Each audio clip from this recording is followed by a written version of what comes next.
আসসালামু আলাইকুম, বিসমিল্লাহির রহমানির রহিম। স্নেহের শিক্ষার্থীবৃন্দ, তোমরা যারা নবম শ্রেণীতে পড়ো, তোমাদের ইসলাম শিক্ষা বই থেকে প্রথম অধ্যায়ের পাঠ 8 নিফাক নিয়ে আজকে আলোচনা করব। নিফাক শব্দের আবিধানিক অর্থ হলো ভণ্ডামি, কপটতা, দ্বিমুখিতা, ধোঁকাবাজি, প্রতারণা ইত্যাদি। এর ব্যবহারিক অর্থ হলো অন্তরে একরকম ভাব রেখে বাইরে এর বিপরীত অবস্থা প্রকাশ করা, অর্থাৎ অন্তরে বিরোধিতার গোপন রেখে বাইরে আনুগত্য প্রদর্শন করা। ইসলামী শরীয়তের পরিভাষায় অন্তরে কুফর, অবাধ্যতা গোপন করে মুখে ইসলামকে স্বীকার করার নাম হলো নিফাক। যে রূপ কাজ করে তাকে বলা হয় মুনাফিক।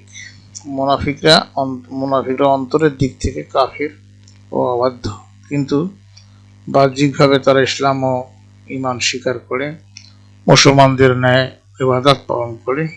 এক কথা, মুনাফিক হলো ছদ্মবেশী কাফের। রাসূলুল্লাহ সাল্লাল্লাহু আলাইহি ওয়াসাল্লাম মুনাফিকের চিহ্ন বর্ণনা করেছেন। বিসমিল্লাহির রহমানির রহিম। আয়াতুল মুনাফিকি সালাসুন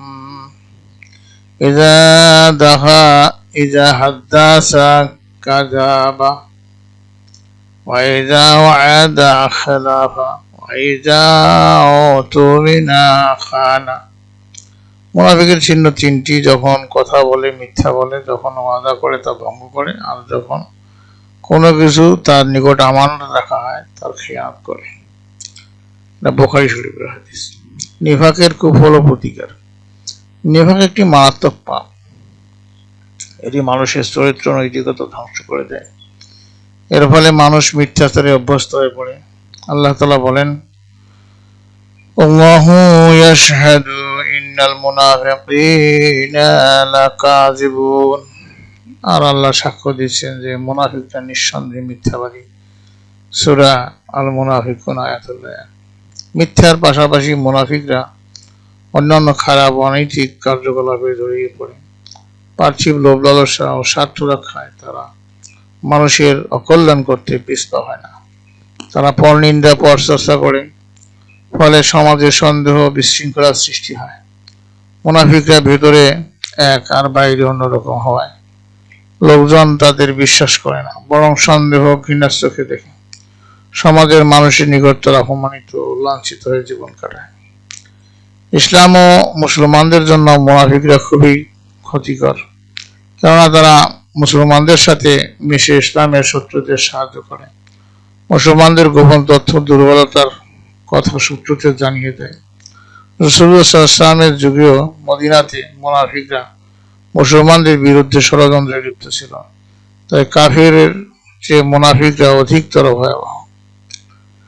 তারা ইসলাম ও মুসলমানগণের সাথে থেকেও আল্লাহ তাআলার অবাধ্য ছিল।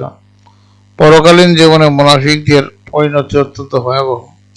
তাদের পরিণতি সম্পর্কে আল্লাহ তাআলা বলেন, ইন্নাল মুনাফিকিনা ফিদ-দারকিল আসফালি মিনান নার।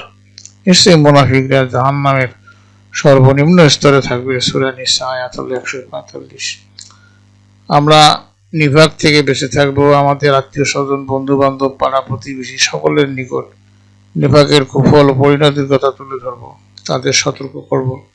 রাসূলুল্লাহ সাল্লাল্লাহু আলাইহি ওয়াসাল্লাম মুনাফিকদের যে 3টে চিহ্ন বা নিদর্শনের কথা বলেছেন, এগুলো থেকে আমরা অবশ্যই বেঁচে থাকবো এবং নিজ জীবনে উত্তম চরিত্র অনুসরণ করব। প্রিয় শিক্ষার্থীবৃন্দ, তোমরা নিফাক থেকে নিজেকে মুক্ত রাখার জন্য ব্যক্তি, পরিবার, বিদ্যালয়, সমাজ জীবনে সব ভালো কাজ করবে এবং যেসব খারাপ কাজ সেগুলো পরিহার করবে, আর একটি তালিকা প্রস্তুত করবে। কেমন? পরবর্তী ক্লাসে আমরা পাঠ 9 রিসালাত নিয়ে আলোচনা করব। তোমাদের সার্বিক মঙ্গল, সুস্বাস্থ্য কামনা করে এবং ধারাবাহিকভাবে ক্লাসগুলো দেখার আমন্ত্রণ জানিয়ে আজকে এখানে বিদায় নিচ্ছি। খোদা হাফেজ।